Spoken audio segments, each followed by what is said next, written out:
Hey guys, so we are doing this live stream right now to talk about voting, and I'm waiting for vote.org to join so we can have this conversation. But there's already 20,000 people in here, so I felt like I should say hey, even though we're still waiting to have this conversation. I love you guys. I hope that everybody's doing good in these times, and I think it's important for us as the youth to have our voices be heard. So I really wanted to talk to somebody who's really educated on this to ask them some of the questions that you guys have been giving me on Twitter so that we can really get to the bottom of this. So that's why we're here. Thank you guys for being here. I really appreciate it. Oh, here we go.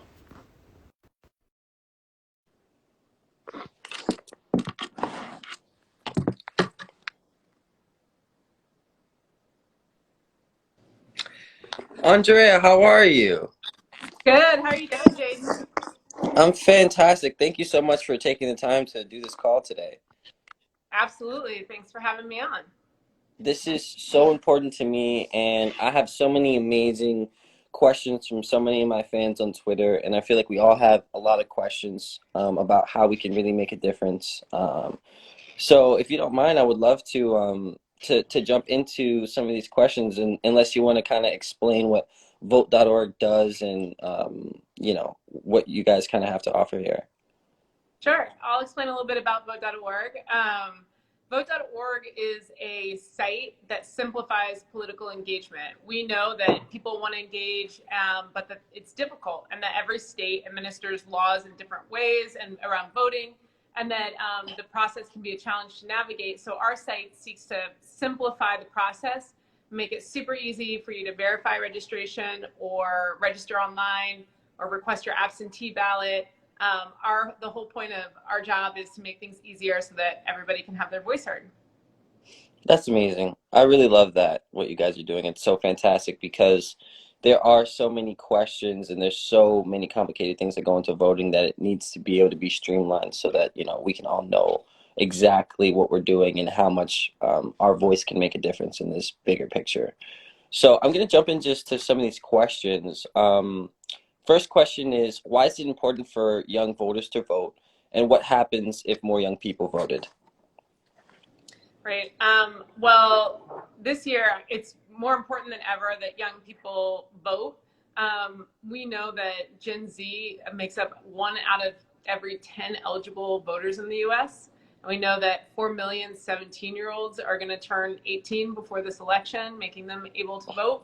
And that on the whole, that this younger generation has a vision for where they want our country to go, and how we're all going to live, what kind of policies that people would like to see get passed. And we know that this is one of the most effective tools to creating that vision and manifesting it in real life. So, first everybody has to have the dream. And then second of all, to make it a reality, you have to step up and participate in the process and make sure you get all the way to the ballot box so that you can hold elected officials accountable. And it's the means by which we can create systematic change in the country and bring about the vision you want to see. So super important that everyone registers to vote and makes it to the ballot box. And we also know that voting is a habit, so it's likely that if you participate this year that you'll participate again in future elections and become a lifelong voter. Wow, that's amazing. So the next question that we have is, why is 18 the voting age? It's loading. Oh, you froze on me. Oh, can you hear me now? Now I can hear you. Yeah. Oh, okay, awesome. So the next question is, why is 18 the voting age? 18 is the voting age. It used to be older in the 60s during the Vietnam War. People started protesting, saying that if you're at 18, young enough to fight in a war, then you should be, or you're old enough to fight in a war, you should be old enough to have your voice heard in democracy. And I think that was really important inflection point and moment in time in voting rights of the younger generation. And when the Voting Rights Act was passed in 71, it included the ability for 18-year-olds to participate. So I think people forget that we haven't always had the voting age at 18. You haven't always had the right to vote at 18. So it's really exciting that we do, and that younger generation has a voice. That really is exciting. That's these questions are just next level. What's the best way to learn what's on your ballot and what's at stake? You can go to vote.org, and when you're registering to vote, we can also lead you, in some cases, to your Secretary of State's website, and there you can find out more about what elections are coming up and what's on your ballot. You can also do a little research, just like everything else. When you're really getting into something, or there's something really important to your life, spend some time looking into it online, and look at, go ahead and Google who's on your ballot, look up their positions, make sure they hold values that are the same values you hold, and then go ahead and participate in the process. But it does take, making a plan and committing a little bit of time just to knowing what's going on in your community and the things that are going to affect you and your friends and your family. And so those are some of the best, ways to look up and find out what elections are going on, and how to find out who's on your ballot. Fantastic. This one actually, I really love this next question because I know a lot of people that when we get into a voting conversation that we talk about this. Does my vote matter if I don't live in a swing state? Totally. Vote matters no matter where you live. As long as you care about what's happening in your community, your vote matters. A lot of local elections actually affect your life and your daily lived experience even more than the presidential election.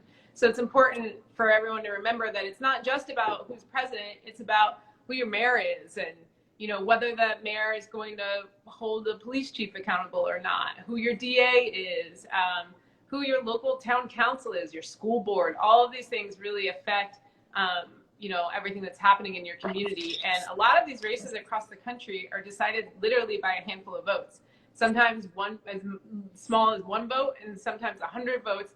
But this, it really makes a difference in how your community is governed, and kind of what rules and shared values we're all going to hold as we move forward. Wow, that's amazing. What are the top 3 things that first-time voters need to know? First thing is that, especially this year, we know that there are some extra challenges. So the basic thing is to make a plan, because we know that we may have to face long.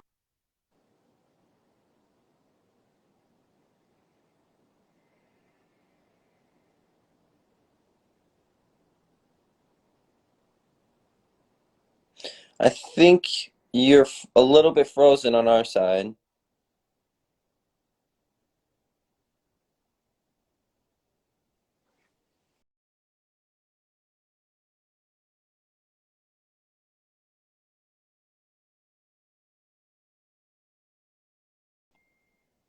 Wow. Oh, wow. Okay. I think she got kicked out of here.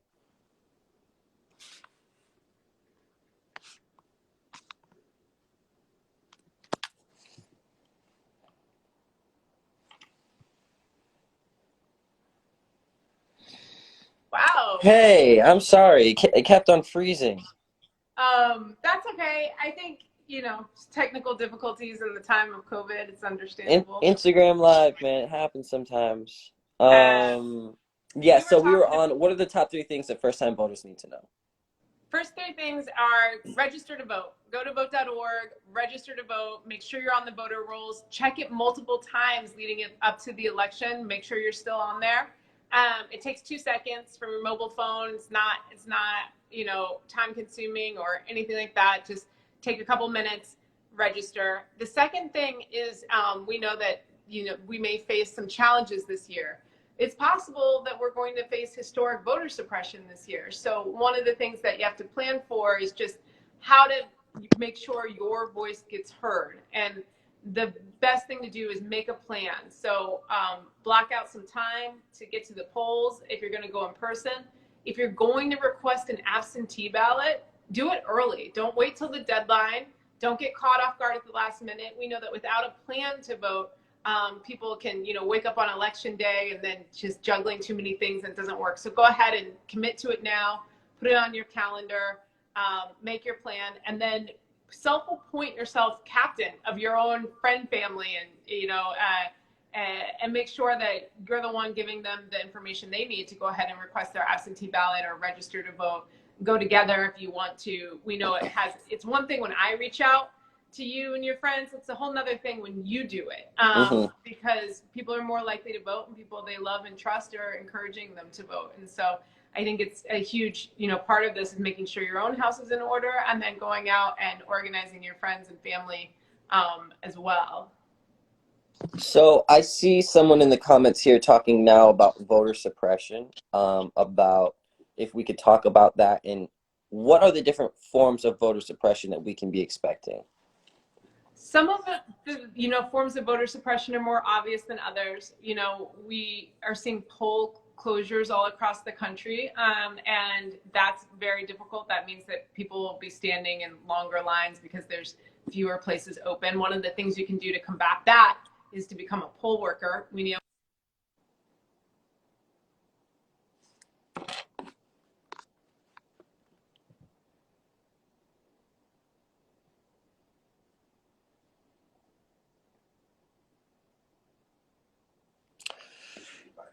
Yeah, I think we might have lost her again, guys.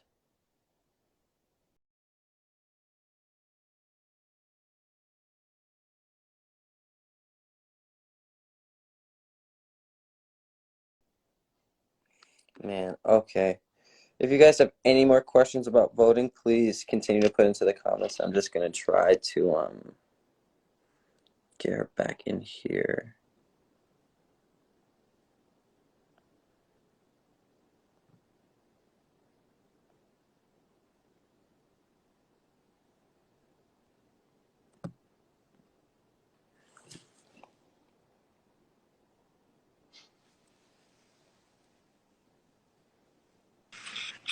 Hey, there you are. Sorry about that. It keeps on cutting out, but I do feel like we are getting big chunks of information that we really need. Okay, I think we lost you when you were talking about how some of the polls are going to be shutting down. Yeah, so poll closures is one way that there's voter suppression, and the way to overcome that is to become a poll worker, and also to make plans to be able to participate no matter what happens. Make sure that you have time marked on your calendar to go and stand out there and combat that. The other thing that can happen is, we know that there are people who will try to disincentivize you from voting. Whether sometimes there's a thing, it's fairly new, but digital voter suppression is also an issue. And I think young people just have to realize that there are people out there who don't want to see you vote, because when you do, you change everything. You change the world. So the idea that, to try to make you feel like the process isn't worth it or things like that, that's a form of voter suppression. We know that there are people who are going to this year be trying to tell people that at the polls, sometimes incorrect information, telling them they can't vote when they can, and things like that. And so I think that if you run across anything like that while at the polls, you just have to, there are election judges and poll watchers, and talk to someone. You can always cast a provisional ballot if there's an issue, and that's the best thing to do. And confusion this year can be a voter suppression tactic in and of itself. We have a lot of things that are changing because of the pandemic. So it's just important to stay up to date on election information in your area, which you can do at vote.org. We have all the election dates and changing deadlines and things like that. And so really making sure that you're aware of those deadlines and can do your best to get through the system is the best way to combat that. But yeah, voter suppression is increasing, and part of the reason is that